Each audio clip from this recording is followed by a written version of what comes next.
What's up, guys? We got a special guest today. We have Mike Norris. He is potentially our future mayor here in Palm Coast, Florida. Today, he's on the First Form podcast. For those of you who don't know, the 4 M's that we try to hit are military, motivation, mortgages, and ministry.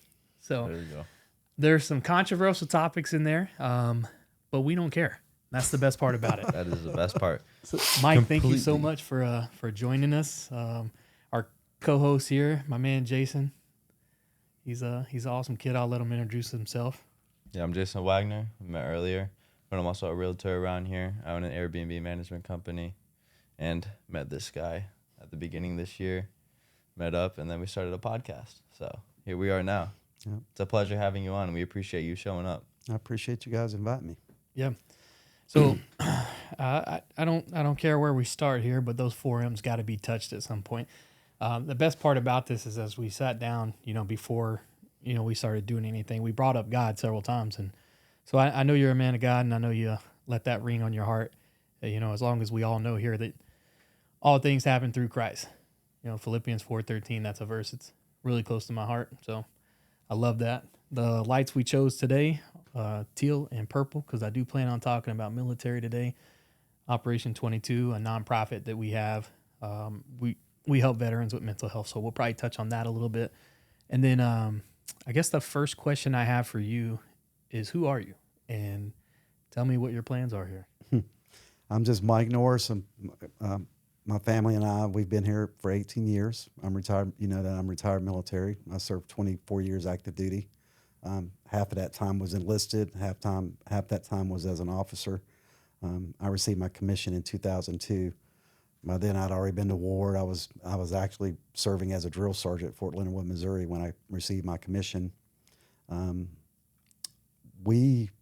family came here in 2006. Tracy said, "Mike, if we don't get a house in Florida, we're never going to be able to get a house in Florida."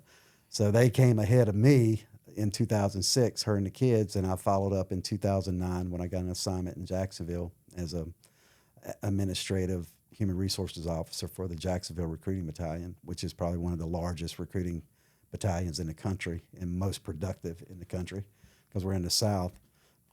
So they got me. Yeah, yeah. All my guys up there, they pull you right in. So that was 06, and I got here in 09. My previous assignment just before coming down here was at Georgia Tech. I was an assistant professor of military science there. I had the main campus up at Kennesaw State, which is like the 3rd largest campus in the state of Georgia. And we like doubled the student population in a year like that because that was 08, 09. The economy was really bad. It wasn't hard getting kids into that program. Right. So, and 9, I got here. And that's also when they got me. And I retired in 12. I did some contracting work with Agility Corporation over in Iraq, went back again as a civilian. And after that, I came back. I worked for the Department of Transportation out at Southbound Wait Station, writing citations for tractor-trailer operators, collecting overdue penalties for the state. And I had a friend that I went to graduate school with when I got my 2 masters, and he went to Okinawa, and he's like, "Hey, you want a job?" And I'm like, "Yeah, I'll take that job," as a GS-11 anti-terrorism officer and critical infrastructure. So that's what I think I bring to the table for the city is I've actually worked infrastructure and managed. We managed 3 installations over there, and we had a little over 40,000 people that were in and out of that installation. In Okinawa, I'm not going to toot your horn because I feel like, you could do that on your own. But for those of you guys who have never traveled abroad, Okinawa is probably one of the most dominant cities in Japan, and, so much growth, and, where the area is congested a lot, their infrastructure is completely different because they don't build out like us, they build up. Yes. So for you to have that type of background is pretty cool. I didn't even know that about you. So yeah. So I was critical infrastructure over there, and all the critical assets that were on the island. Camp Foster, Lester, and Plaza. If you've been to Okinawa, you went through Lester. Mm-hmm. I'm sorry, Foster. Camp Foster is where all the Marines come in, and then they fan them out across the island wherever their assignments are. But they have to in process at the battalion I worked at. and I was a GS-11, and we ran the Emergency Operations Center. So I was the director of the Emergency Operations Center for that installation. And we And had, this is post military. this is post-military. Okay. Can you dabble into your military career when you get done with that? Okay. Want me to go into that now? Yeah, jump in. I would like to know what you did, because we've met several times. Your campaign manager is actually one of my really dear friends, and I don't know much about you outside of what he's told me. And Yeah, that's easy on the military side. I entered active duty in July of 1988 as a private E1. My first job was a chemical operations specialist, and everyone hates that because you're dealing with radiological, biological, and chemical weapons. So I trained people to be able to fight and win in that environment. That was my job. So I did that. Took me 5 years to make 5. I had a hard time getting promoted because I was hard headed. But I knew my job. I was very efficient in my job. So I spent most of my time in. I started out in the MP unit, then I moved over to the 82nd Airborne Division. So 10 years or so of my career was in the 82nd Airborne Division. When I arrived at division, I think that was after 6 months of being on Fort Bragg, I had more jumps than most NCOs in the division because I had the unit I was in. Every time they jumped, if I went on a jump, it was scratched. So I was guaranteed to have a seat on every bird that went up because they were like, if Mike's on a jump, we're going to go. yeah, So I had 13 jumps when I got there. So I got there in '89, and we deployed to Iraq for Desert Shield, Desert Storm. They invaded on August 2nd. I was in country on the 23rd. So I had pushed all my troops out, making sure all their equipment was ready to go and all that stuff. And then I was on the follow-up. So I was there on 23 August. So I came back. I just made E4. So I think in '93, I went to jump master school, became a jump master. And I've been it. you're pretty shit hot when you're an E5 combat vet. You got 82nd patches on either shoulder. Right. You got those jump master wings. So it took me 5 more years to make staff sergeant.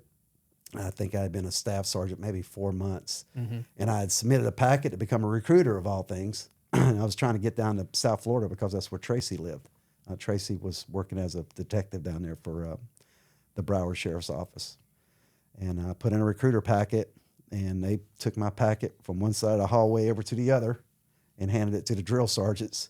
So I got drafted to be a drill sergeant. So I went to drill sergeant school at Fort Jackson, where I went to basic training. And it was like going back to your elementary school. Right. Man, this place is so small. So I was on the trail at Fort Leonard Wood. I was on my third year of being a drill sergeant. And a friend of mine, a Puerto Rican friend of mine, he went to OCS and he came back, and I'm like, hey, how was it? He's like, it wasn't too much. He said, how much college do you have? I'm like, probably about 90 hours. He said, put in a packet. So I put in a packet and got selected. This was during 9/11, so that was right after 9/11. So they were trying to get more people to come in, and because they knew we were ramping up for war. Yeah. So I commissioned in '02 as a distinguished military graduate, commissioned field artillery, and went to Fort Sill, Oklahoma to train. Went through all the OBC officer basic course. Got certified as an artillery officer, and went to a training command actually there. I was an XO for a training company or battery, what the artillery calls it. And I'm like, I really don't want to be doing this because being a former drill sergeant, and as I was like, how you warrant officer 5, it's like a unicorn. You never see them. Yeah. Well, when you see a lieutenant with a drill sergeant badge, jump master wings, and 82nd combat badge, you're like, wait a minute, hold on. But I was there for like 3 months, and they said, okay, you're going over to 3 Corps. They're going to war. So I was last in, first out. So they stuck me in 3 Corps. So I deployed as a platoon leader. I had an ammo platoon, and then I wound up with 2 launcher platoons on MLRS. So that was the invasion of '03. Came back. More schooling, a lot more schooling. I had to finish my degree because I didn't have my degree when I commissioned, so I had to finish my degree. And made captain, went to captain's career course, and got drafted to go back to Iraq again on a MIT team. And I don't know if you remember that. That was during the surge, but that was really hairy. Yeah. We did a lot of good work, and we got credit for taking out a lot of bad guys. They tried to assassinate us once. They had set us up to be blown up. We had another unit that got hit because we were supposed to be at a certain area on this day, and we didn't show up. And another unit was passing by. They got blown up. But we wound up taking down hundreds of Jayshad Mahdi militants. I think on my last evaluation for that, I got credited for like 75 terrorists. And my old boss, Knocking them down. For real. My old boss, I hit him up not too long ago. I had a copy of my evaluation, and you don't look at those things. You just do your job and carry on. That might actually help your street cred, though, if you use that as a part. Yeah, but I sent him a copy of it. I said, I really want to thank you for this, and that was my second Bronze Star for that one there. So I think I've been blessed. My knees are good, my back's good. I did all that stuff, and we came back. On that return assignment was when I was assigned as an assistant professor of military science. And then I told my branch, I said, look, I don't care about getting promoted. I want to be close to my family, get me to Florida. Because I had a job lined up at Embry-Riddle to be an assistant professor there, but they chose to send me to Atlanta. So when that position came up at Jacksonville Recruitment Battalion, I said, I'll take it. And then I closed out my career there. So how long were you in? 24 years, 2 months, 17 days. So a man that's in over 24 years decides to retire and then just jump back into helping people. You want to help the community. So I hear that you're on a run for mayor. Doing pretty good. I think we're looking pretty good. Yeah. So obviously, how many people are you running against? There's 5 total people in the race. Okay. And quite frankly, there's 3 of them that shouldn't be in it. 3 that shouldn't. Yeah, shouldn't even be in the race. Okay. So what is it that keeps you motivated to push forward? With the campaign or life in general? Life. Campaign. Well, we can start with the campaign, but then we'll go on to life as well. Well, no, it's because there's a lot of issues in our city, and if we don't, we're a young city, and if we don't get it right now, we are going to be doomed because we cannot continue with 93% of our ad valorem taxes coming from individual homeowners. What do you care about the future? Because I live here. I want my kids to be able to come back here. And we were talking earlier about Christian and Sean with the degrees that they're getting. Well, Christian's got an aerospace engineering degree. He wants to be an astronaut, and he's stuck on submarines right now. Sean's studying mathematics. He's a brilliant kid. They aren't jobs like that for these kids in this community. So, absolutely. So coming out of high school, we don't have, that upward mobility, not just for the kids, but for the community as a whole. When you look at the county and the city, the median household income is between $61,000 and $65,000. That's paltry, and people can't afford to live on that. And I don't want families to work themselves to death just trying to live. We need to provide that upward mobility, and if we don't get industries and commercial industries in here that are going to support that and provide upward mobility, the taxes are going to keep going up, and people are going to keep fleeing. We've got people leaving now that said, I can't live there anymore. It's too expensive. Yeah.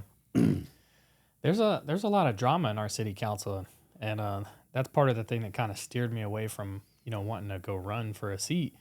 But you bet your ass 26, my name's going to be on a ballot somewhere because I have that same mentality. I want to help make a change. And I understand, unlike most people, I understand that you jumping into that role, there's not going to be an immediate impact in a community as large as ours, how it's grown. And I said this earlier to you outside, and I wish we would have got the first part of our conversation on the podcast. I feel like this town grew irresponsibly. Yes. Everything, there's a label on it. Drink responsibly. Gamble responsibly. Grow responsibly. And we did not do that. Yeah. We got, the only thing I think that we have enough of here is Publix and Dollar Generals. We got enough of that. But people on the north end of the city and the south end of the city might not agree with you on that. If you have to drive 5 miles to go to a Publix or Winn-Dixie, that's that's a bit much, but I mean, there's 4. yeah. We got Beachside. Then It's we a lot have, for a small town. yeah, not we have gonna lie. Beachside. We have I don't consider it a North small Palm town Coast. anymore. Not anymore compared to what it was, though. Yeah. I mean, I've lived here my whole life. I've watched it grow and stuff, so Yeah. it's become pretty crazy. Yeah, I've only been here, going on 5 years now, and the growth we've had in 5 years is crazy. Yeah. Mhm. And when I moved, I was like, wow, we have everything we need here. We don't have to go out of town, and there's not a lot of people. There's no traffic, and then people started, moving here, which is great. Growth is always good, but when you do it irresponsibly and you're misappropriating budgets, and I mean the people, we see it. It's just at this point now, I think my generation unfortunately just doesn't stand up and say anything and try to make a change. So, there's no motivation for some people to get up and do anything. However, though, I do see a gentleman, and I'm gonna name drop him. I do see it, and I love this dude. I love watching him go into these meetings and then call everybody out like a bull shark. Mike Morello, that guy, he loves his town and he loves his way of life and he loves everything he has gone on. And I would love to have him on the podcast to talk to him and get his opinion where he's not angry, and he could just sit down and we could have a good conversation and go back and forth. Because I love debating everything. Me and this guy agree on everything, but I like to disagree just to have a good debate, like cause up a little controversy. But you don't need we need a little controversy in the world, but you don't need chaos. Yeah. And right now, that's all we have here is chaos. And if we can't get somebody in that can control it, be vocal, there's going to be times where the gavel's got to come down and people have got to be quiet and, somebody's got to take charge and lead. And I hope that can be you. I honestly, and how I feel about this situation, I don't hate the other guy. It's just like national politics. And I know we don't want to get into that because it's a partisan thing, but I will tell everybody my views and who I am. I am an American. I could give a shit less whether you're Democrat or you're Republican, as long as you're American and in your heart and you love this country and you want to live by our standards and our culture. I love you too. Let's keep it going. Let's keep it moving. However, a lot of my views are conservative. So with that being said, a lot of people think, oh, you must hate Biden. No, I don't, because I served this fucking country, and I served this country under George W. and I served it under Barack. When you're in service, it is not Barack and George W. It's the honorable President Barack Hussein Obama. And I respected that man. I did not vote for that man. I would never vote for that man. I would never vote for Biden.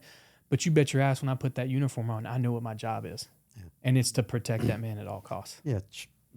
Change in administrations doesn't change anything in the military other than budgets and how you operate. That's right. So, if they cut off the money, you can't train, you can't get yourself ready to go, and it's a detriment to the force. Yeah. So, I never thought about it. But when you relay that to local politics, same thing. I don't hate the guy that's in there. Yeah. I may not have voted for the guy, but I want him to succeed. Yeah. And if he takes you out, I'm still going to be there to wish he succeeds. Yeah. But I wish people would be more of a constituent style politician when you're in there. You're not in there for your own personal opinion, your own rhetoric. Yeah. And Mike, if that's what you're going for and that's what you're in there and you believe and you don't care about the 20,000 people that you represent, then you shouldn't be there. Yeah. But from my understanding, you're there for the people. And there's some things that, you want to, get off your chest and talk about. And I would love to hear those. I'm sure the people would love to hear them. And as long as we're hitting on the 4 M's, we could talk about all of it. But we got military out of the way. Thank you so much for your service. I appreciate that. Yeah, man. Thank you very much. Yeah, we've talked on ministry, and we can keep sprinkling ministry on everything else we talk about.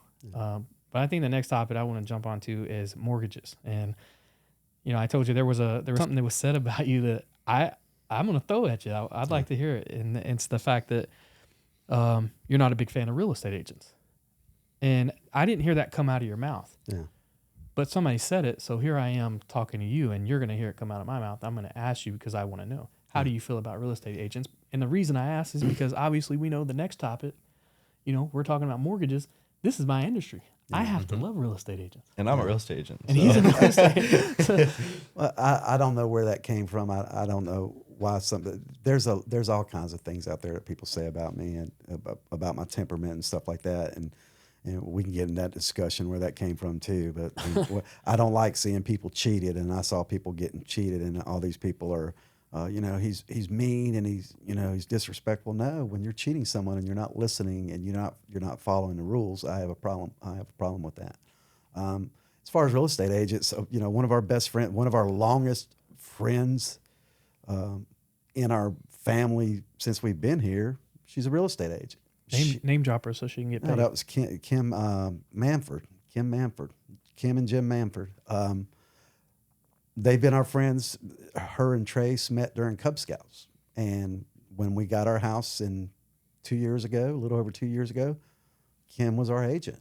And we built our home with Seagate, So I have real estate agents in my church. I have, a lot of real estate agents that follow my campaign and that are supportive of me, that came to my rally.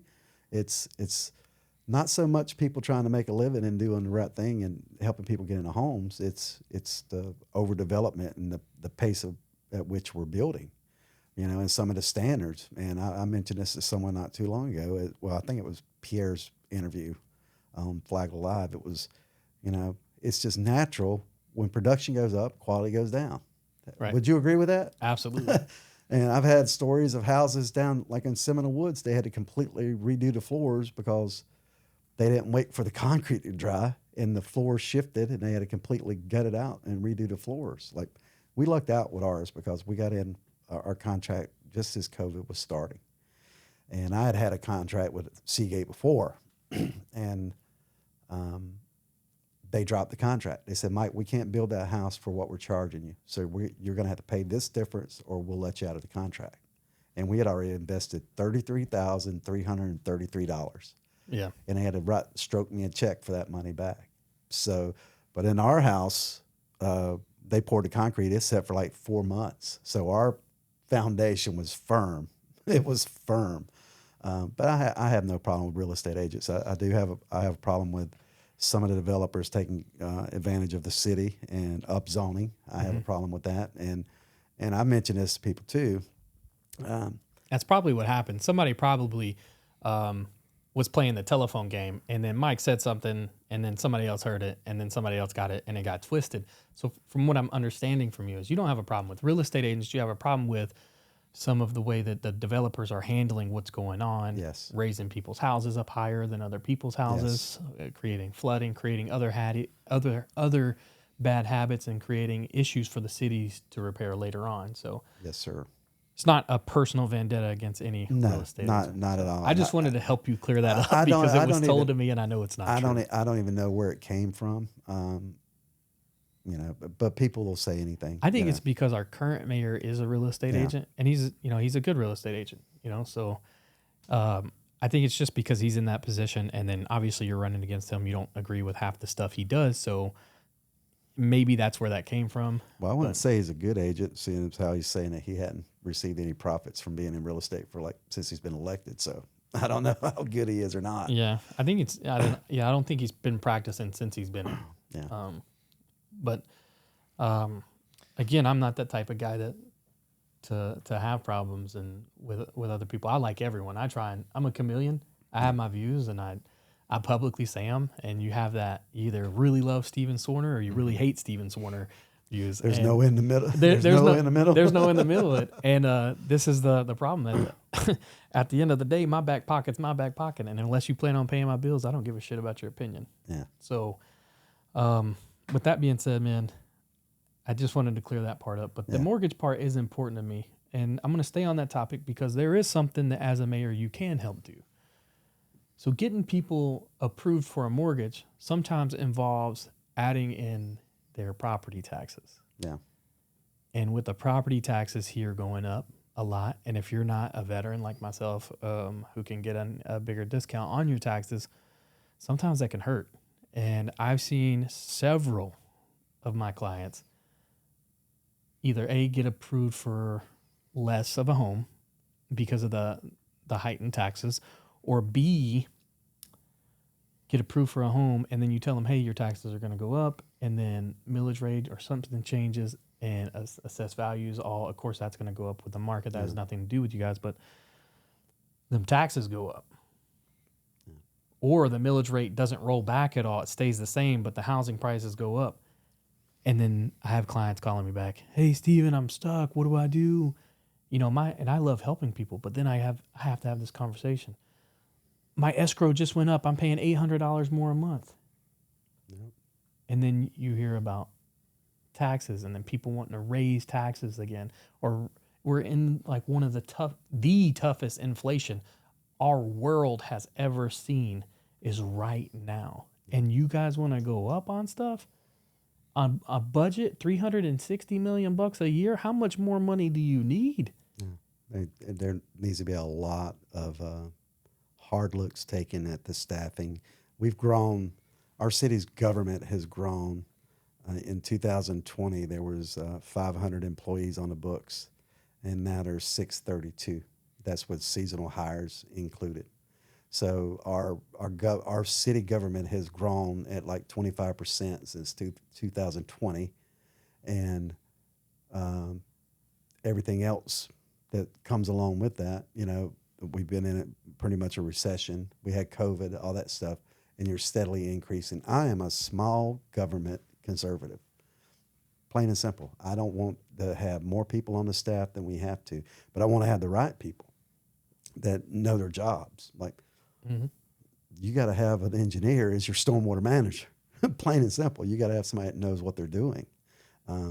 So taxes are an issue. When we were blessed, we only financed $55,000 on our house. Right. That was our mortgage, and they told us at close, well, this is what your payment's going to be. Wait a minute, I only financed $55,000. So I had to wait until all that the taxes kicked in, because that first year you're just paying for the property, Right. and then you do the house. So I had to go over and see Jay Garner, and he's like, Mike, we're going to fix that. You shouldn't be paying that much. So there's like $300 came off my house payment. I'm like, because you know you work to get to that position, you know, and I think the bank appraised our house for $490. So if you get into a house at $490 and you only finance $55,000, you're looking pretty good. But you certainly don't want to pay more taxes than you have to. Right. And a lot of people don't understand homestead exemption. And I'll tell you right now, I've seen Clufus and Alvin both sit on the dais and politic against the homestead exemption. Now, when Henry Flagler and all those guys came down here, they started that homestead exemption to get people to come and live in the swamp, right? So that was then. It was to entice people to come south and live down here. And like I told the acting city manager and her staff when I had a meeting not too long ago, I said, look, that was then. Here we are now. Homestead is to keep greedy politicians from taxing you out of your house. And if they can't raise it more than 3% a year, that kind of controls it, right? That keeps keeps them under control. And the ones I feel most sorry for is the snowbirds, because those guys' taxes are going to go up 10% every year. They don't, you know, they're going to get hit the hardest. So I want to keep taxes as low as possible. Nobody wants to pay it. Nobody wants to pay it. But you have to do what you have to do. But being irresponsible in the development and all the feel-good projects that maybe doesn't need to happen at this time, you got to think about where we're at right now. And we're in a hyperinflated period, and you're paying those inflated prices. You need to wait until see what happens with this election, and if the administration changes, and if that we can get that inflation under control. But sometimes you have to scale back. Well, I think that we should scale back. I mean, there's so many things in the history of Flagler County that went sideways. Like there's a toll bridge that is increasing in price. Now I think it's $3 to cross the toll bridge, right? It is $3. Yeah. It is $3 to get across the damn thing. Yeah. And they were told that when it paid itself off, the toll would close. Yeah. It's paid itself off years and years ago, and yet it's still open. You're still charging our people to get across it. But that's privately owned. Yeah, it's the Dunes that owns that. Yeah, it's a private See, bridge, this is one of the issues. But the Dunes owns it. Who funded it? I think I don't know. Everyone who crossed the damn bridge. Well, yeah, that's what I'm saying. They paid for it, but the same thing out in Oklahoma. When you drive, I think it's Interstate 40 through Oklahoma, and my undergrad is in political science, and I had this one great professor, and I'm like, why am I paying money to drive on the interstate in Oklahoma? It's just a flat road, and every 20 or 30 miles, you're coming to a toll. I'm like, he's like, I can't explain it either, Mike, but that's the way it is. But the county, and this is my perspective, and you may disagree with it, but when they came to this county and they started building all those houses, this county is gerrymandered. You can look at the maps. You can see how it's gerrymandered, right? Like if you're on the east side of the intercoastal, you're not part of Palm Coast at all. But you're inside the city where natural boundaries would be, from here to the ocean. That's where the sea. No, it's not like that. The same thing. You're talking mainland Flagler Beach, right? Yeah, well, yeah, all the way up through the hammocks. All that, those guys are unincorporated out there. They're not paying city taxes. They only pay the county, and it was done like that for a reason. You can bet a lot of money was involved in that. But the county is gerrymandered, just like BJ's. This past week they annexed in BJ's into the city. Explain that to the people that don't understand that. That means they become part of the city, and they're going to be paying their taxes towards the city. But I don't know why it took them so long to do it. But the county controlled all that up until now. And now the county commission is talking about traffic problems on State Road 100. Well, why didn't you think about that before they laid the cornerstone of that building? Why didn't you go ahead? State Road 100 should be 6 lanes with turn lanes all the way through, all the way out to Bunnell, in my opinion, all the way up to the bridge coming over to here, because that traffic out there is horrible, and it's not going to get any better with BJ's going in and all the other stuff going in. So, they have to lean forward. They're doing repaving and milling out there and stuff, but it needs to be widened, 6 lanes each way with turn lanes. I agree, and I feel like there would be a lot. I feel like we could put some better jobs here if we had less storage units. Well, that's part of my campaign is to attract industrial growth and employment opportunities. That's one of the 5 pillars of my campaign, because if we don't do it, our taxes are going to go up. There's no way around it. We can treat this kind of like school elections. I like Mike because Mike's saying I'm going to do X, Y, and Z. But what's your A, B, and C? What's the plan to get you there? Yeah. Obviously you got to have 4 other people, right? Yes. To jump on and help you out, which I think should be changed, by the way. I think you need, for this city size, there needs to be more than 4 city council members. I think that this should be split up 2 more times, and there should be more 6 districts coming in. More, there should certainly be more districts, because you have these people, right? You have and with that being said, reincorporate the budget, right? Because Danko, and man, I hope I don't piss you off for saying this, Danko, but one of the things that pisses me off is that Danko goes, I don't think the city workers deserve a raise. No. But city council does. Dude, fuck you for that. Like, these guys are like making my city clean that I pay these enormous amount of taxes for. Yeah. And you don't want to give those people a raise, but you want to give yourself a raise? Come on, dude. Like, well, I think that was the straw that broke the camel's back for me. And then now you're going to go to county? Bro.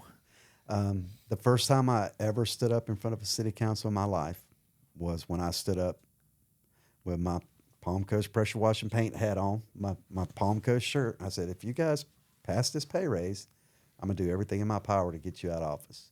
And I'm almost there. I got 3 left. After this election, all 3 of them will be gone. One's term limited, and one of them's political career may be over, and the other one I'm going to unseat, God willing. So we'll see what happens. But that was the straw that broke the camel's back with me, because I guess I had too much time on my hand and I was listening to the radio too much and started paying attention. I think what really made me start paying attention was that election. I think the best thing that needs to happen, because it was let's be honest, 4 years ago, Mike, it was a good old boy town, right? Well, I think it still is for the most part. For now, like I'm telling you, if you don't think that people are going to start standing up, because when I come in there in 2026, I wish you would, because I am not your average politician, but there's a lot of people who like me. And I'm not a politician. I'm going to come in there for 4 years and I'm going to bust my ass for 4 years to make sure my kids have somebody up underneath me. And I'm going to make sure that whoever comes in after me, notice I'm talking with, I'm going to do this because I manifest it. I know what's going to happen. I promise you I'm going to be in a seat, and I promise you I'm going to make a difference. And it might be for my kids later on, but there will be a difference made. And then whoever comes in after me, I promise you, you're going to be like, oh, wow. If Steven's going to support that guy, I'm going to support that guy, because I want there to be good changes. I'm like you. I don't give a I don't care. You left, you right, you in the middle, black, yellow, orange, green. I don't care if you like rap, you like country. Let's work together. This is our house. Like, you're in my city. My family lives in Tennessee. I see you guys more than I see my family. You know, That's true. Like, the one thing I miss about Tennessee is I used to live in this cul-de-sac. I move in, and I'm originally living in South Florida. I moved to Tennessee, moved into this cul-de-sac, and everyone's like, hey, man, how you doing? And I'm like, dude, get away from me. Why are you so nice? That's weird. Now that I've had a touch of Tennessee love and kindness, I want it back. You know, I had the greatest neighborhood. I'd walk in my neighborhood, and, you know, people would be like, hey, man, we're firing up the grill later on. Come get a hamburger and some hot dogs. I haven't seen that one time I've been here. I've been here almost 5 years, right? What I have seen is my neighbor walking around with a ruler, dropping in my yard. Hey, your grass is over 6 inches. You know, hey, I don't know if you know this, but your RV's been parked here for 6 days. You're only supposed to have it here for 3. Yeah. Or hey, you got your music up too loud. I hear you guys out there having a good time in the pool, but I'm watching CSI. I don't care what you're watching. This is my house. Like, well, you gotta realize that Florida is a transient state. right. So you got people that come down and they're not here long, and this is going back to the homestead thing. These politicians are banking on that, because if Mike Norris, who's been here for 18 years, moves out, and somebody from New York or New Jersey or wherever come in, and say my old house, for example, when we bought our old house at 205, and that was a stretch for us at the time. The 205 was a lot of money for us. When we sold it for 375. So if Mike Norris, with 18 years of equity and, you know, homestead, if he moves out and Johnny moves in and buys that house for $380,000, he's going to be paying a higher tax rate. So they don't mind if you're a wash. They don't care about you and your family. They care about that tax base and that money they're getting from you. You know, so that's what really gets me. You can't call yourself a conservative, you know, and try to take care of your community and sit on the dais and complain about homestead. You're not paying your fair share because of homestead. I've never had a politician will never tell you what your fair share is. If you say, sir, what is my fair share? What do you want me to pay? Well, Mike, do you eat groceries every week? Yes, sir. So you spend money here in the county? Yes, sir. Do you drive to Volusia County to go get your taco meat? Actually, I do. We shop at Sam's. Well, shops at Sam's. Well, I grew up in a meat shop, so I cut meat. So I go down and I buy bulk, and I come back and I package it up at home. Well, I'm glad you're honest about that. It's not where I was going. Thanks for ruining my point. All right. But okay, now if we had Sam's Club here, would you spend your money in Flagler County? Yes, sir, I would. You wouldn't. Okay, we don't have a Sam's Club though. We have a BJ's coming finally, right? I was never impressed with BJ's when I visited one about Jacksonville, but that's beside the point. But anyway. Yeah, I mean, honestly, I would rather have a Costco's, you know, than. Well, they put that Costco up at World Golf Village. It's not in Flagler County. Yeah, that's what I'm saying. We need, well, not just that. You know, I want those commercial things, but the problem is the salaries aren't there.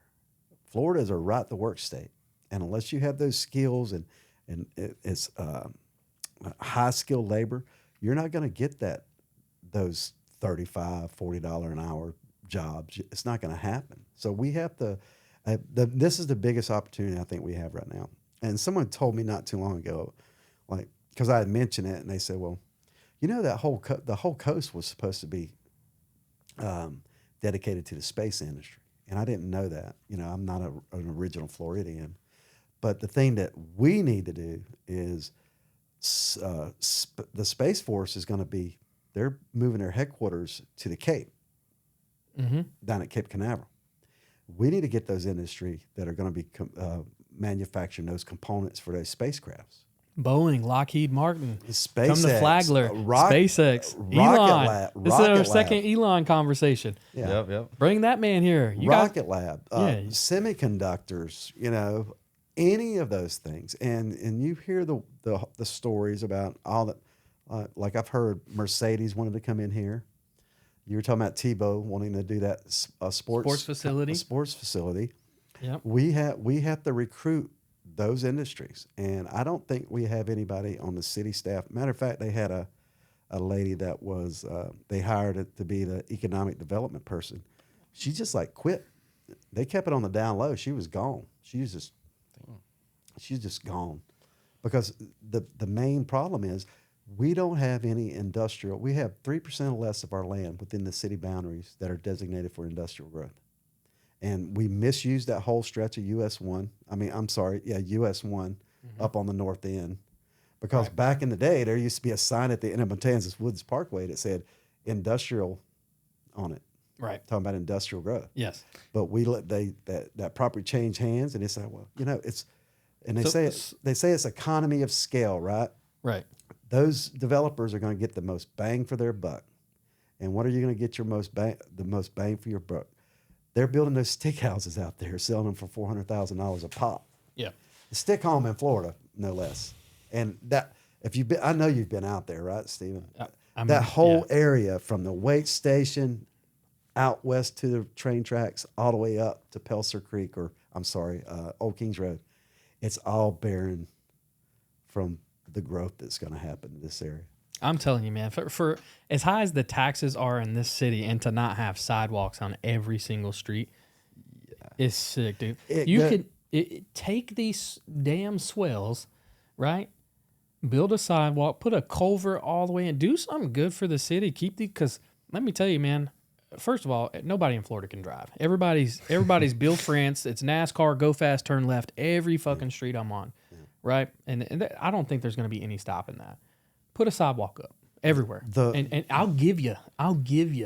Well, actually, you already own it. You already own the first 10 feet of my yard anyway. So put a culvert in, throw some concrete over it, put a different drainage system up there because the swells ain't working, right? Yeah. You know, everybody's stuff is draining down, and as much money as I pay in taxes, and as much as I do shop here, because I will tell you, I buy my groceries here in Flagler County, Mike Norris, and I have 4 boys. I spend $2,000 a month in groceries. We $2,000. Every time I go to the grocery store with Trace, I'm like, my God, 2 bags of grocery, $100. What the hell do we buy? Expensive now. What do we buy? But yeah, even around here, like some of these roads, dude, like they need to be redone. Like they're old. I mean, they're going with the black asphalt now, which is like, it looks nice when you're driving on it. It feels nice. But then like, example, like Florida Park Drive. Dude, you get on that road, you're doom, doom, doom. Like you go over a big bump and it's just like, that road's been like that forever. Yeah. And they just did a ton of work on it too. And like half of it's not matching. The other half is like super bumpy. Like Lehigh Trail. I'm literally driving in the middle of the road. I ride my bike down Lehigh Trail, dude. I have a road bike. You get going on that thing, you're 20, 25 miles an hour. Everything's bumped up. And I don't know. All they do is go by and spray paint a line to let me know there's a, like, what the, fix that. Well, the problem is, and this is one term where when I'm elected, I'm going to say, look, we're going to start using that term because they vacillate between ITT and now. ITT and now. Give a damn about ITT. We're here now. Exactly. ITT is going to, you're not going to be, I'm going to try my best to get it. Say, hey, look, let's not use the term ITT anymore because this city was not planned properly. Name another city in Florida that has a swell system like us. Never heard of it until I moved here. How about another city in Florida that doesn't have curbs on the street? You can go down Matanzas Wood Parkway. They resurfaced it, but they're building that pond out there for drainage issues back up in Matanzas Woods. Matanzas Woods. I've lived in some of the most ghetto cities. I lived in Hialeah, Florida. Lord. I lived in Temple Terrace, Florida. I lived in the slums of Tampa. I lived in the worst neighborhoods in Escambia County, and we had curbs and sidewalks and drainage systems. But the roads. What the hell is a pep tank? Well, we have one, and I was quite taken aback when I found out we had one, because once the power goes out, you can't use your toilets. But the roads without those curves, it's pretty simple engineering. If the road is crested and you pave it and you got ditches on either side, guess what's going to happen with that pressure? It's going to fall away. Mm-hmm. And that's what's happening. The streets are falling away. But the main thing is, the whole point of it is, the city was poorly planned. And if you can't get it to that point and know that that's what happened, then there's no helping you, because they did it as cheap as they could. Mm-hmm. They did it as cheap as they could. They sold all those lots. And a lot of people have made a lot of money. If you bought a lot back in the day for $5,000-$6,000, like when we got our lot, and Tracy took me to look at a lot, and I pulled it up on Zillow when we got home. I said, well, what about this lot? Mine was 12. $45,000 Never for again. our lot. Never again. $45,000 just for our lot. And we put an offer in that day, and it was accepted that day. But the city was poorly planned, and we have to live with it. But for what you're talking about, as far as putting in sidewalks and proper drainage, that's going to be a monumental task. I get it. And a lot of money to I do get that. it. But if you're going to keep taxing me this way, you are going to do it. But some streets, we need to look and try to do something. Say, especially Cimarron. I don't know if you've been down Cimarron, but those Steve Carr, Bruce Stone, all those guys are always at the city.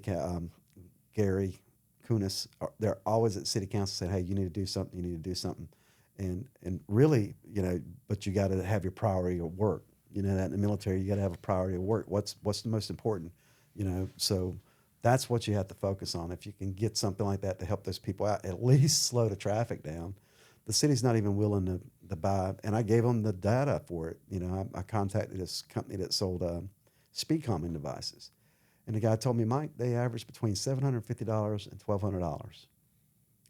And they just did that study, the whole citywide traffic study, and then they focused like $36,000 on Florida Park Drive. If you would have given me $36,000, I could have fixed Florida Park Drive.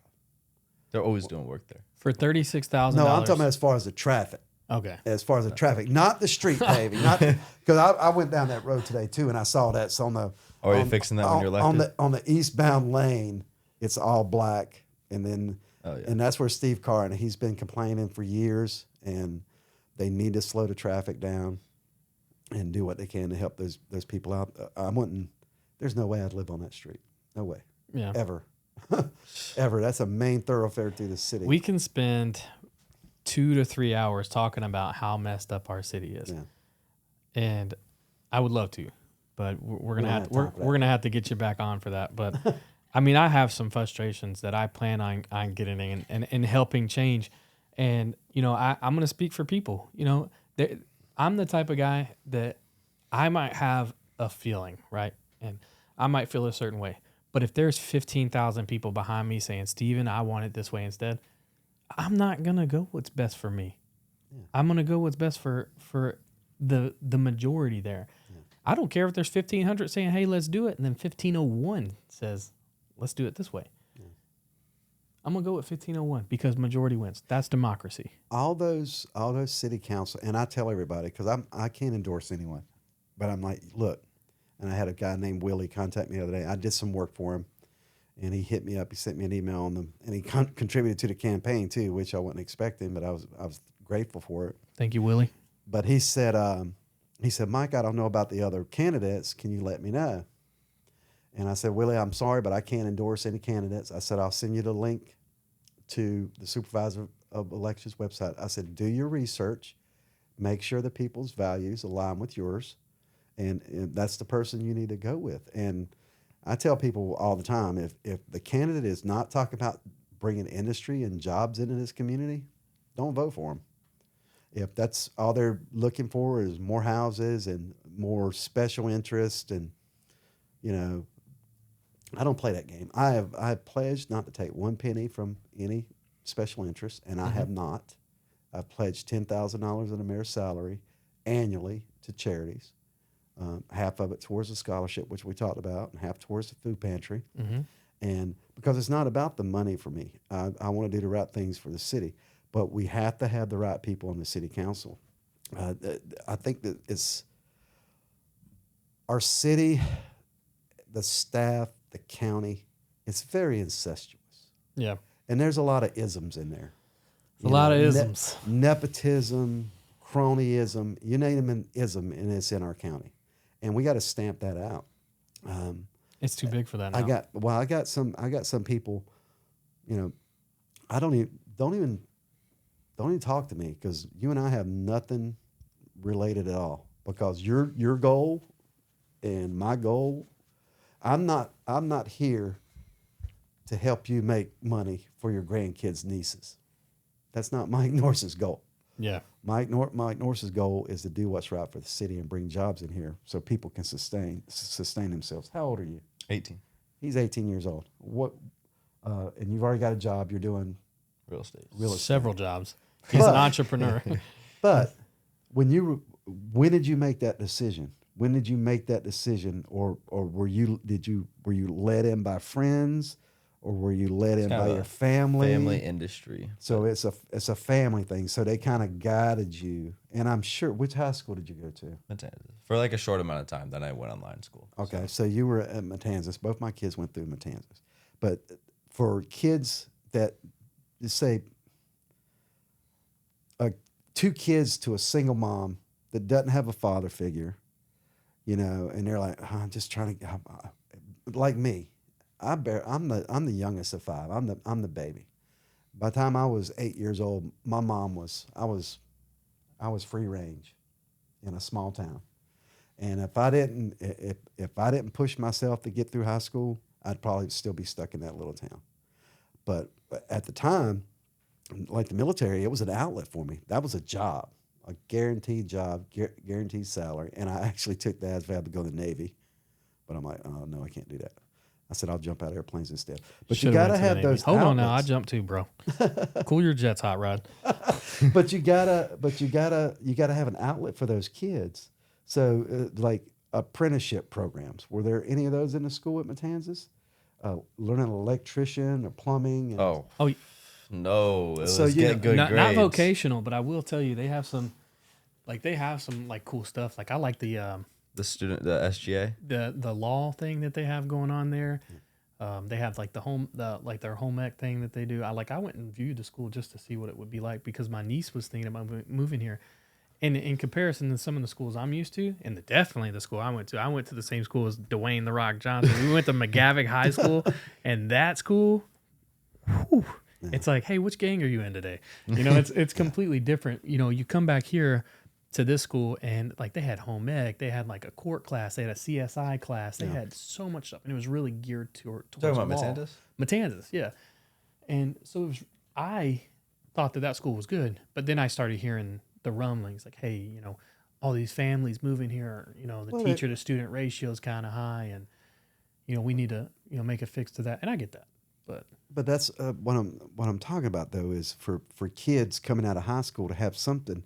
Say if we had a major manufacturing company here, and people, it's not the old smokestacks of the old days, Right. Pittsburgh and the steel mills and stuff. It's not like Exactly. that. It's all clean manufacturing, and they're OSHA and all the federal regulations, state regulations, all that stuff. We can have those companies here, but that's like an outlet for kids coming out of school. So, like all your friends, how many of them still live here in Palm Coast and Flagler? Pretty much all of them. I mean, I'm still very young, so it's Okay. not like they've all got married, had kids, and moved on. Like they're all, Yeah. honestly, some of them are like just graduating, just still trying to decide what they're gonna do with their lives and stuff. So I mean, and to be honest with you, But most they're of my not friends doing. are. I think the point he's trying to get to is right now they're not doing anything, and they're Yeah. not like you. I mean, I could make the nepotism joke towards him because his mom is one of the best real estate agents in our area, and awesome lady, and definitely got him in the real estate. But this guy's doing his own thing even without his mom. He's got an Airbnb management company. He did have his own detailing company. I mean, this kid is an entrepreneur. Yeah. He's got motivation like nobody's business. He's different from what you and I would probably judge his generation for being. I mean, this guy's ambitious. I mean, he hit me up, hey, I came to your open house. You sent me your card. Let's link up.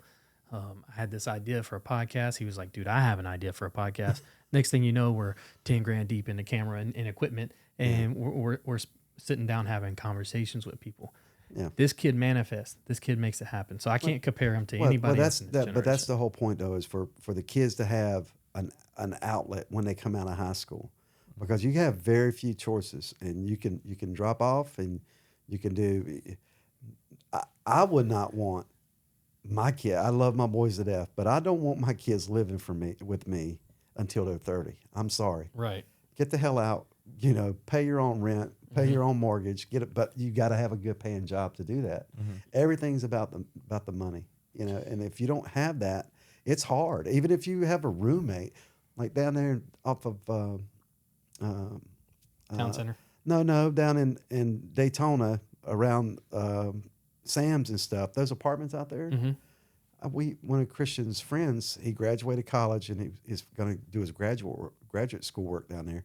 Over $2,000 a month for a one bedroom studio For apartment. a one bedroom studio, not even a bedroom. No, so yeah, it's a studio. it's crazy. Studio apartment. Studio apartment. I mean, I get what you're saying. Like, jobs here would be important for, like, especially, like, younger crowd like me. Because not everyone can actually get up and start their own business or work for themselves and have that motivation. Have the Like, some of these hustle. people need to be told what to do.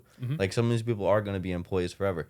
Nothing wrong with that. I have nothing against that. I respect people that work those 9 to 5s and stuff. But there are people like me that do have that small little ambition, to get out there, make their own money, hustle. You know what I mean? hustler. Exactly. But not everyone has that. So these people do need those jobs to go ahead and be like, all right, work here and make $4,000 to $8,000 a month, pay your rent, do this, and then like we don't really have much of that here. You have to go to college here in Daytona or way on the other side of Florida or something to get a degree and then get like a semi decent job, like be a doctor or whatnot. So And can then you if help us put something in Barney terms then? So, for our viewers that are watching that don't really understand how the political part is broken down, whose job is it in city council or in the mayoral role or a city manager? Whose job is it to reach out to these industries and say, hey, come here? And while you're stirring up the answer to that question, the westward expansion that is being so heavily talked about by your opponent, I know most of it is residential. How feel about that being more commercial? What we have, Palm Coast is what's called a weak mayoral system. It's a city council, city manager. Right. Technically, by the book, the city council only controls 2 people. That's the city manager and the attorney. Okay. That's the only 2 people they can hire and fire is those 2 people. And everything flows through the city manager. And we have that opportunity coming up. The next council will get to hire a city manager, a new city manager. They've already said they're not going to do it, which I fought them on that too. I'm like, you don't need to be hiring So who is anybody. acting in that position? Right now, Miss Lauren Johnston. She's the acting city manager. Okay. But they just hired somebody for economic development. And like I said, that one lady they hired, she just up and quit. And I think a lot of it's to do with assumptions get people killed, you know that. But I'm assuming that it wasn't a good fit, just put it that way. But the city manager has to push the staff to reach out to those companies. Mm-hmm. You gotta entice them. Say, hey, Mr. CEO of, widget maker number 1, come down to Palm Coast and this is what we got. But the whole future of this city is based on that westward expansion. The back 40 out there is what I call it, the back 40. There's 20 to 40,000 acres out there. And they're talking 20,000 now. But that Matanzas Road, they've got over $105 million over the last 2 years for that road. That road's going to loop out beyond the railroad tracks. They have to put overpasses over the railroad tracks on both ends. at Palm Coast Parkway and Matanzas, and it's going to loop out there. That property is not annexed into the city yet. So those, Even though it is in the city. yes, it's, well, not technically, not the north end. The south, there's some that's already been annexed in that's on the south end, and I think that's part of Danco's district. It's out there. But you got to have access out there. I mean, they can't just put a regular overpass, just drive over the railroad tracks. You have to have an overpass. But if we don't, when we annex in that property, if we don't have a large portion dedicated to industrial growth, it's not going to help this city. And they're going to make us pay, which they're doing now. They're trying to borrow, they're trying to change the city charter to amend it to not have any limits on them borrowing money. And that is not a good situation with this city. And I told him in the city council meeting, I'm going to campaign against that because you're taking it from $15 million to no limit on bonds or, and their whole point is to do public-private partnership. But my idea of public-private partnership is we'll lease you 50 acres. We'll lease it to you. We own the property. We'll lease it to you for 30 years. You build something that's going to benefit our city and provide jobs to our people, and we'll let you have it for 30 years, and then we'll do a renegotiation after those 30 years. But don't have us build something, get straddled with it, where we have to grow our government even more, tax our people even more. You got to do it through private industry. But if we do not lean forward and designate a large portion of that land, and it's all around the railroad track too, that's the key. Dude, we could get a government contracted job, or get something like SpaceX to come here, provide jobs. If it was a government established position, the government will pay rent to our city. There's so many things. There's so many things that our county and our city just do wrong. Florida State, we're going to pay for a seawall for your whole thing. No, let's save the dunes. What the hell? I get it. Let's save the dunes, but I respect that. This last budget cycle, let me see if I can run down what we've been through in the last couple of years. They tried the franchise fee for the FPL, and their guise was it's going to go to pay for our roads. You know how ridiculous it sounds to say, "Hey, Stephen, your electricity is going to pay for it. I'm going to up your energy costs to pay for your roads." That doesn't even sound right. Then they're talking about the water rate increase, to pay for expanding the water treatment plants and stuff like that. And that's going to come up again, guarantee it. And when it does, I'll start collecting rainwater. Yeah. And then the other one is the sales tax increase. The counties want to do a 0.5-cent sales tax increase.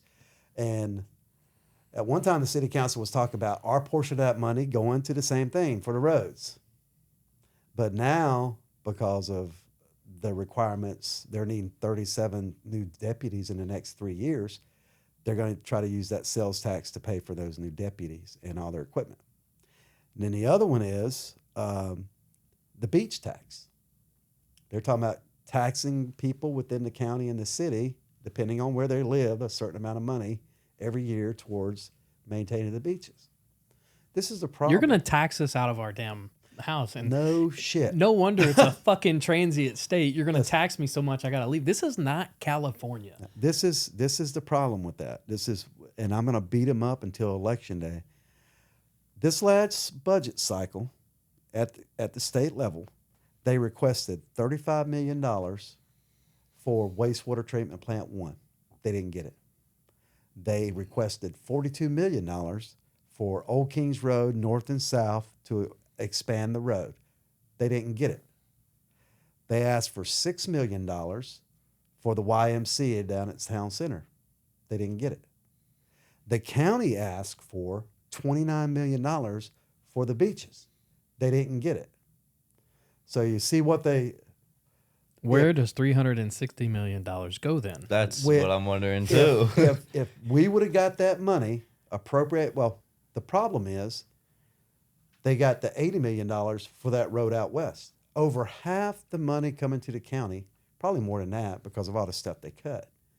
$80 million is going to that road out west.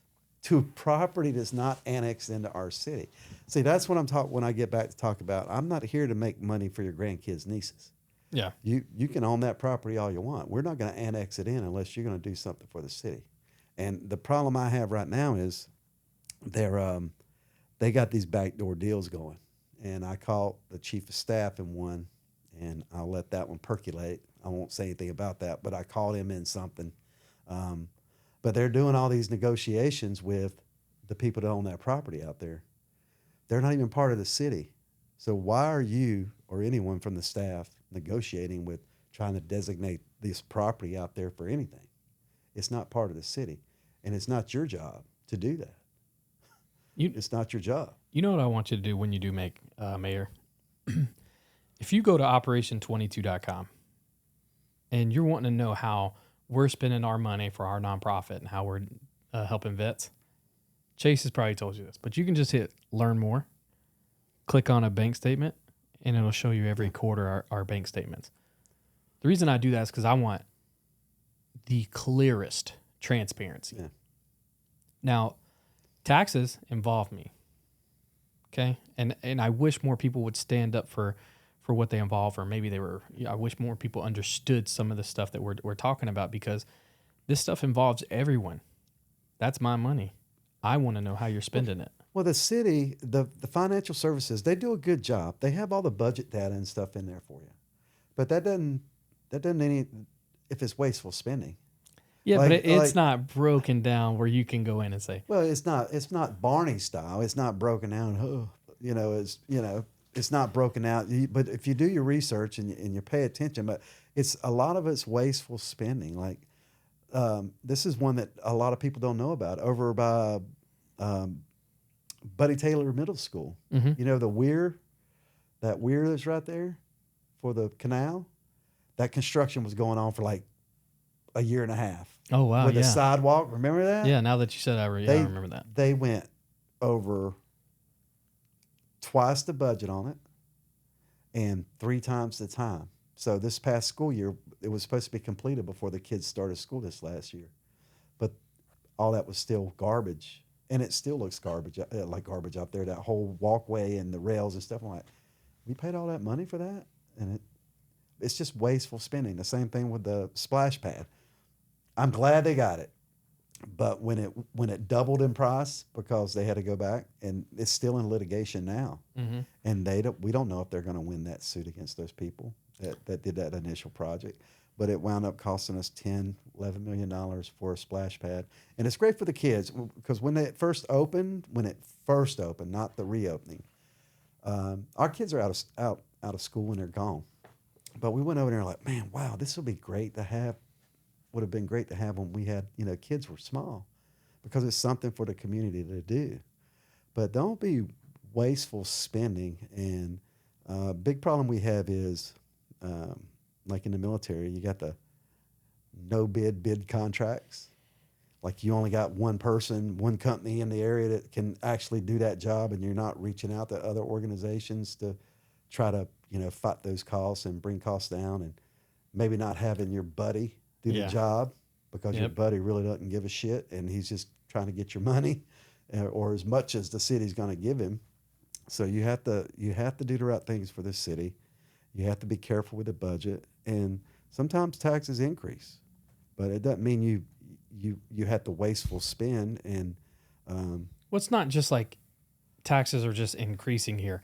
It's taxes are increasing. More people are moving here, and like there's more and more. The more you get, floodgate of money that we're getting. Well, like, it's from the spending, to the the homeowners taxes, to like people having to pay for the registrations for the vehicles every time they move here. So, no offense, but real estate agents should be loved because all they're doing is bringing more people here. Now, the only reason you should hate them is if they're bringing more people here and you just hate people. You don't want more people here. Because then they're really attacking you at that point. But they're bringing more people here to spend more money here.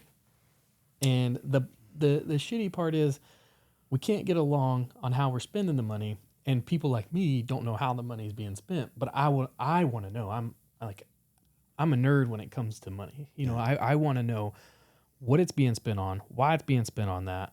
Is this something that was talked to by the constituents. You know, like Yeah. you know, you, Well, see, that's the thing about it. When this amendment they're doing to the charter, they're taking away, because if it was above $15 million or beyond 3 years, you have to put it on a referendum for the citizens to decide. They're taking that away from you with this amendment. So you got to know to vote no on that amendment. And anybody you talk to, you need to say, "Hey, vote no on this amendment," because they're. And I told but them they'll probably stuff that amendment with other stuff that's more appealing, so they can get that to. Well, it's deceptive language too. Yeah. And the whole, and I could read it to you. They're talking about for future residents to pay for the growth and the infrastructure. Well, anybody's going to say yeah to that. Well, make those other people pay for it. Well, that's not the way it works, because one, impact fees don't cover it all. Mm-hmm. It's not going to cover it all. We have, dude, there are people over in 30A, one of the nicest communities in Florida, I would like to say, for, you know, middle class and upper middle class Americans. They don't pay the taxes we pay. Like I've done mortgages for people in Santa Rosa, Florida, that don't pay what we pay. Yeah. You know, even the multi-million-dollar homes that sit beachside on the Gulf, which is let's be honest, it's a much more beautiful beach than ours, don't pay what we pay in taxes. It's better management. And I don't know if the amenities and all that stuff are less there or better than here. Which is it? Have you been to 30A? Have you ever been there? No. All right. So 30A is one of the most beautiful places, or Santa Rosa. I'm going to say Santa Rosa, Florida. It's so beautiful. Tons of communities in there. Of course, there's a lot of HOAs, so a lot of the neighborhoods are upkept by that instead of a crazy code enforcement that we have here. I feel like if we lessened some of the code enforcement and put some of that money in other things, I get it. We need a clean area, and a code enforcement does a great job. They keep our streets clean-ish, but but like Santa Rosa is one of the most beautiful communities ever, and they don't pay what we pay in taxes. Yeah. You know, a $400,000 house right now. So if we're to get on Zillow, you find one that's just being built, you know, and you'll see the taxes first, the land, $890 a year. Great. Next year, $5,000, $6,000, $7,000, depending on where you're at. If you're in Grand Reserve, $7,000 to $10,000 for taxes. Yeah. You know, and then they have their homeowners association on top of that. Yeah, a little more private community, different, but see, this is and I'll tell you this, because you know who Toby Tobin is, right? Toby Tobin. Toby Tobin Sounds made up. Toby Tobin is Alfin's partner. He does the radio show Real Estate Matters on WNZF. And do you know who John Walsh is? I do know who John Walsh is. John Walsh is on the paper. Well, John Walsh self-portrays himself as a close personal friend of David Alfin. Also know Matt Walsh, who's probably way cooler. Okay. This John Walsh told someone I know personally, and told him he sold the newspaper to what's his name? What is it? O'Brien. Pat O'Brien? No, what's his name? Pierre? No. I'm just saying all the names get stirred up. Yeah. I'm just getting a spoon and but anyway, the new guy that owns the newspaper, and he's on WNZF on Free for All Friday. Matt, what is it? Brian McMillan. That's it. I'm sorry. I'm sorry, Brian, if you're listening to this. Let's get Brian on the show. We will beat him up, Brian. So anyway, back when they got the first $25 million, a developer personally thanked Toby Tobin on his channel for getting that money, on his radio show for getting that $25 million for westward expansion. Mr. Walsh told a friend of mine who did a personal service for him, said, "I'm going to become a multimillionaire by selling CDD properties out on the west side of town." So I think they're all in it together. And if you know how all the people come together and what they do, you know who the major players are. And you know what? That's what it's all about. What did you say about assumptions earlier? Yeah, well, I didn't say I assumed. I said I was assuming on something else. I'm teasing. I was assuming about a personal somebody in the city. But this is what they flat out said. And the one thing I'll fight them on tooth and nail is Tobin also said, and they say he's the guru of real estate. I'm hard to believe you don't know who he is since you're in real estate. But he said healthy for a city is 25% industrial. We are 3% or less in the city. And if we don't do something drastic to offset that, taxes are going to continue to rise. People are going to be forced to leave, plain and simple. You know, if you're on, say, a fixed income, a pension, and Social Security and all that stuff, after a while, when they start tacking on all those, that's the hidden tax, right? The franchise fee, the water, they have that in their little quiver too. That's a possibility, is a utility tax, a utility franchise fee or utility tax within the city. That's an option to get more money. See, and the bad part is you guys are doing, when I say you guys, I just mean the council, your cabinet, whatever you guys call yourselves at this point. You guys are doing shit that we're forced to pay. You know, like we're forced to pay into those property taxes. Like, yeah, you don't have a choice. You're forced to pay into those utilities. You're forced to pay into your electric, or you just can't live, right? Or you move, or you move, and then you let somebody else come in, and now real estate's not in the best of shape. So you got my house that's going to sit on the market for 120 days. So I got to sit 6 more months here, and deal with the stuff before I move out and go anywhere else. And it's just not healthy. We grew irresponsibly, and if you don't admit it, then you probably shouldn't be in that position or running for that position. Yeah, exactly. And if you're in the position now and you can't take responsibility for some of the stuff that went on, and I've heard people say, "Oh, I'm just in my, I'm just one person." Stand up. And Mike, dude, listen, you got my vote. If you can tell me, hey, I'm going to stand up and I'm going to fight. But I'm telling you right now, Mike, that if you tell me that right here on my show and it's being recorded so everybody can see, if you tell me that you're going to stand up and you're going to fight and then you don't, I will be there every Tuesday. You asshole. Talking about, and I will play this fucking clip over and over and over. Yeah. For 3 minutes every Tuesday for 52 weeks of the year for your entire term. Well, once I decided to run, I'm like, and I started paying attention. I'm like, man, what are you people doing? What are you doing? It's like, I'm a practical leader, and you don't go through 24 years in the military, and people don't understand this. The military is designed to train leaders. Right. You have to have leaders, and I grew from private E1 up to captain, and I dealt, a lot of my career was keeping my boss out of trouble. Like, sir, let's not do it that way. Let's do it this way.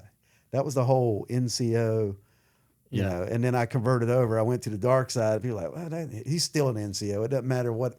He can wear all the rank he wants. He's still going to be an NCO because I shoot it to you straight, at clear, practical solutions, and don't waste my time.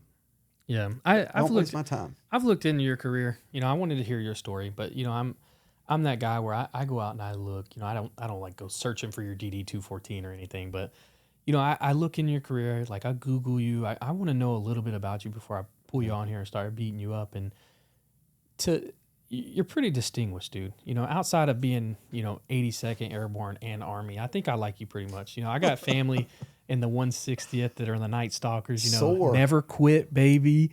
Yeah, and I've got 101st Airborne people that have been close to my heart. So outside of that, I think I could, the best man at my wedding was in 160th SOAR. 160th, man. So I went down there for one of their anniversaries. They invited Operation 22 to come on and come down to their anniversary. That's Hunter, right? Yep. And we went down there, and one of the guys who was there, the reason we got invited, when I found out when we got there, is because one of their guys committed suicide. So back to the military real quick, and then we're running out of battery, so we're going to have to jump. But what you're used to doing, right? Not anymore. So in a 20-some-odd year war, we lost about 7,000 soldiers.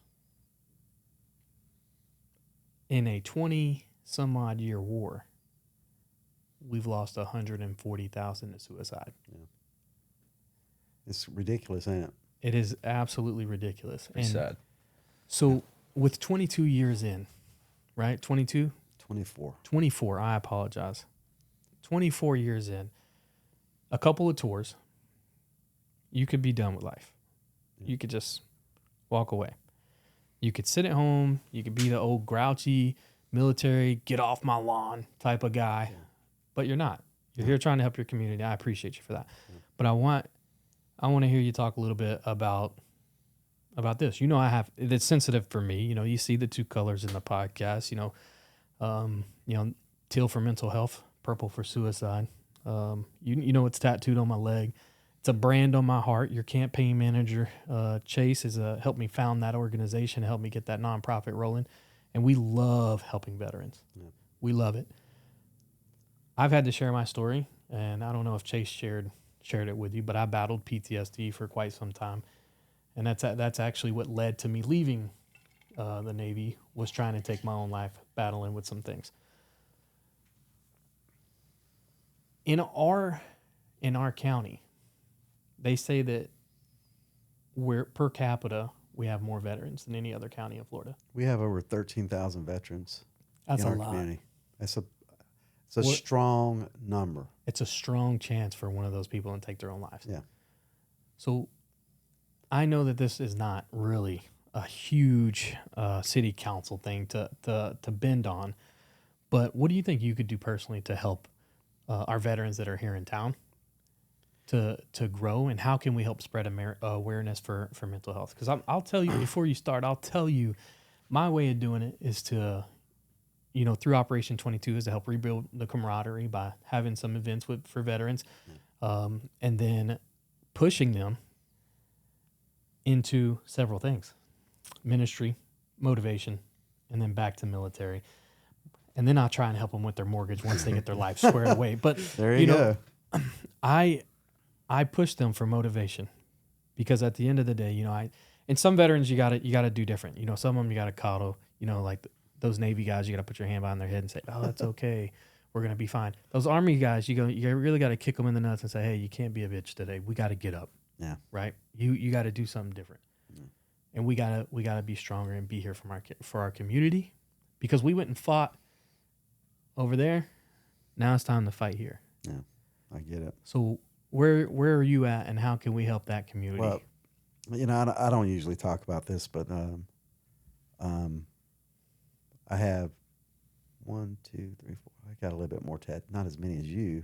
Sorry, man. I got a few tattoos, but 2 of the tattoos I got with my cousin, and he wasn't military, but he committed suicide. So that means every time I look at that ink, I got to remember him. And I lucked out because one's on my back and I don't have to see it as much, but the one's on my calf I have to see. But I cannot count on both hands the number of people I know that have committed suicide. I can't. I don't have enough fingers to count them. I didn't lose any of my soldiers in combat, not one. Thank you, Jesus. And I brought all my guys home. But I did have one soldier probably, 4 years after we got back from that as a platoon leader, because I dipped out of there as soon as I got back to go to college and stuff. But he committed suicide. So it's a big issue, and I think mental health is it's not just about the drugs and all that. It's about giving somebody a purpose in life, because most people are motivated in the military. They're motivated, or some of them just go in and I'm just here to get my college and get out. That's how some of them are. Do you remember this? Motivated, downright motivated, dedicated, downright dedicated. Is that some military stuff? Yeah. Yeah, it's just something, a cadence and like entering the defect and stuff like that. They were presenting the Purple Heart ceremony at City Hall. And I ran into the guy that had won the year before. He won the Veteran of the Year for the county. Because his flag, right? He took his flag out and then... I don't know. This guy did a lot of volunteer work. When I was there when they presented him, as a matter of fact, me and Miss Hyder took a picture there that day, and that was when another gentleman told me that day, because I wore my Class A's to that event at the auditorium. He said, "Mike, you need to run for mayor." And I went back home and I created a Gmail account, Mike Norris for Palm Coast Mayor. I'm like, I'm going to do it. But the gentleman I spoke to, he was a veteran of the year, and he said, Mike, he said, with our demographics, right now we are the largest city in this region. And technically, we should be able to get, at a minimum, we should be able to get pain management and mental health services, a facility here to treat our veterans in this community. At a minimum, we actually probably qualify for an actual veterans hospital with a number. Because I've had people tell me, I helped one gentleman, I got him in touch with veteran services and stuff to get him. He had a problem getting transportation down to Daytona because his daughter, he had COPD, and his daughter had to, it's just hard, and they helped him out. I just called him up. I said, look, Eric, I'm like, or Dave, or I think I talked to Eric, like, you need to help this guy out. He needs somebody to help him get down there. Dave and Eric are great. Yeah, just reaching out through the website, they just, people reach out, but that's going to be a focus. Is we need to get with the VA and try to get those services here at a minimum, mental health, and maybe an outpatient. So you don't have to go here or there to get your medications or see somebody. We can have that in our community, and because we're large enough, we should reach out and have the city or manager reach out to Stephen Cohen in the Military Family Foundation. Yeah, we just partnered with them with Operation 22, and he told me, listen, anytime somebody says Operation 22, when they walk in all of his hospitals, we're going to take care of your health care and things like that. Get that here. You get that here. There's one in Tampa. There's one in Jacksonville.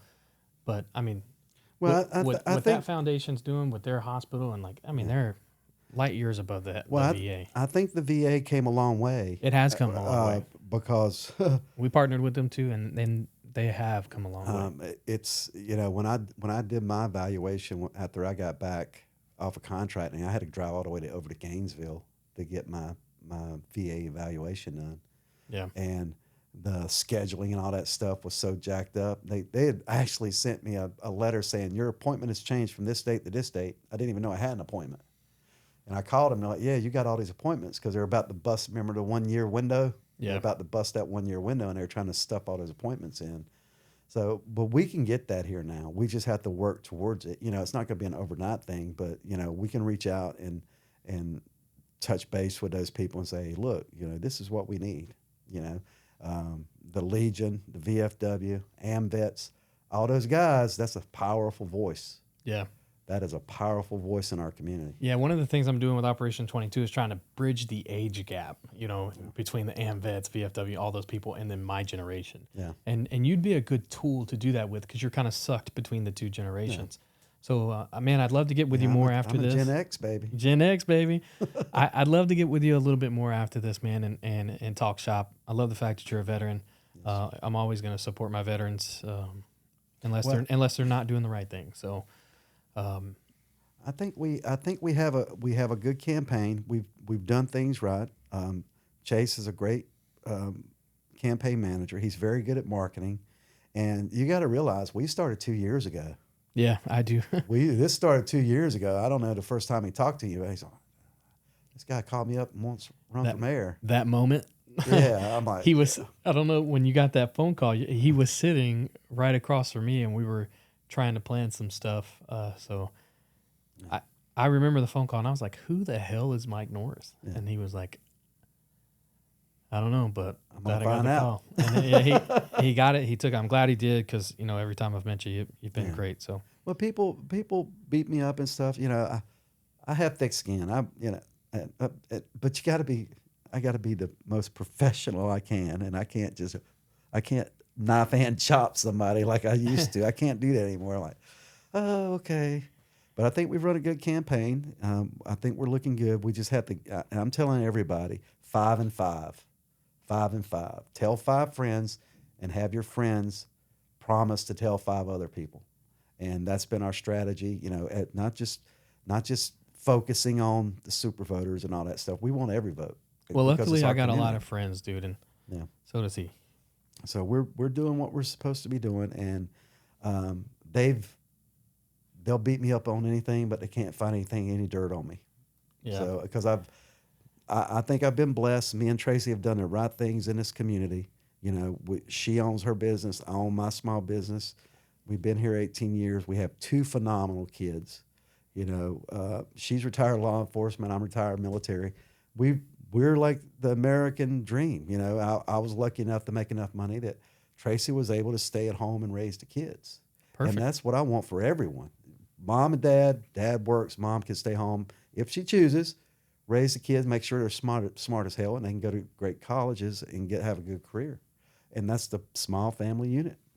Well, Mike, thanks for coming on, dude. I appreciate you Yes, sir. being a part of us, jumping in. We Yes, sir. really appreciate it. Mike Norris for mayor at norrisformayor.com. We're easy to find on social media. Nextdoor. I've been blocked on Nextdoor. I can't comment, but you can hit me up. It's I like Mike on Nextdoor and norrisformayor.com, and find us on Facebook. The movement is growing. We're running a clean campaign, and I need every vote. Make your vote count. Early voting starts on the 10th. The primary is on the 20th.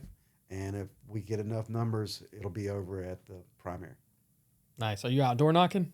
Yes. Yeah, whenever I can. It's hot as hell out It there. is hot. We just got mail-in ballots too, so even if you're against it and you don't know if you're gonna make it out to the polls, stroke that check on Mike Norris. Also, don't forget to stroke that check. I know you're not endorsing anybody, but I am. So stroke that check for Daryl Boyer. He's my man. So we look forward to getting with you a little more later on. Maybe post election win. You know, we get you back on and we talk about what your steps are to make a change out here. Yes, sir. Thank you. Sounds good. Thanks, guys.